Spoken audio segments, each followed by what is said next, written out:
په کندهار کې د دوه موټرونو د ټکر په پیښه کې 3 کسان مړه شوي او 4 نور ټپیان شوي دي.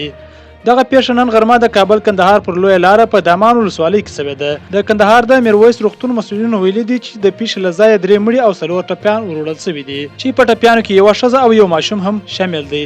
د کابل کندهار پر لویه لاره ګڼې ترافیکي پیښې کیږي چې لوی لامل یې د سړک خرابوالی او د موټر چلوونکو بې احتیاطي ښودل شوې ده.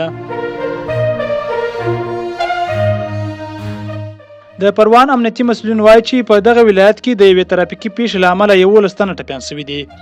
د پروان د امنیه قومندانۍ د مطبوعاتي دفتر مسؤل فضل الرحمن مسکنیار ویلي چې د یاد ولایت د مرکز کلای خواجه کلي کې نن سهار د یوې ترافیکي پیښې له امله د 4 ښځو په ګډون 11 تنه ټپیان شوي دي. سرچینې زیاته کړې ده چې د پیښې ټپیان د سیمې د اوسیدونکو په همکارۍ د یاد ولایت روغتون ته لیږدول شوي دي او د ټپیانو روغتیايي حالت ښه بلل شوی. د یادونې وړ ده چې پرون هم په یاد ولایت کې د یوې ترافیکي پیښې له امله 2 تنه ټپیان شوي وه.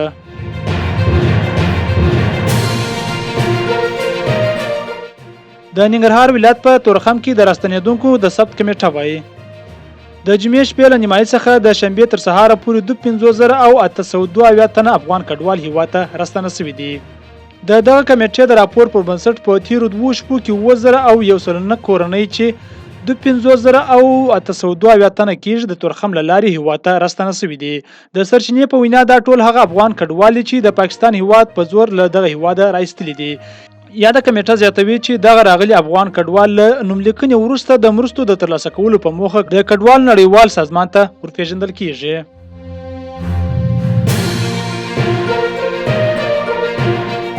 د سرپرست حکومت د رئیس الوزرا اقتصادي مرستیال نن شنبه د یو پلاوي په مشرۍ د ایران په رسمي بلنه دغه هیواد ته ولاړی.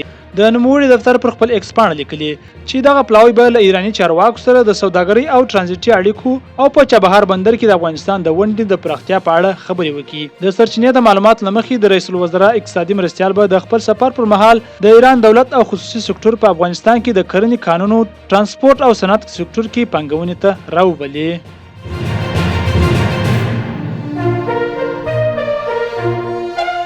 نن سهار وختي د پنجاب په میانوالي کې د پاکستان هوایي ځواکونو پر اډې برید شوی دی. رسمي سرچینو جیو نیوز ته ویلي چې په دغه برید کې 3 برید کوونکي وژل شوي دي او د هوایي ځواکونو ځینې پوځي وسایط او الوتکې ویجاړې شوي دي. خو ځینو نورو سرچینو بیا ویلي چې په دغه برید کې د پاکستاني پوځ تر 100 ډیر سرتیري وژل شوي دي او ګڼ شمېر پوځي وسایط او الوتکې یې ویجاړې شوي دي. په ورته وخت کې د پاکستان د پوځ د عامه اړیکو ادارې هم برید منلی دی او ویلي دي چې دغه برید په شا تمبول شوی دی.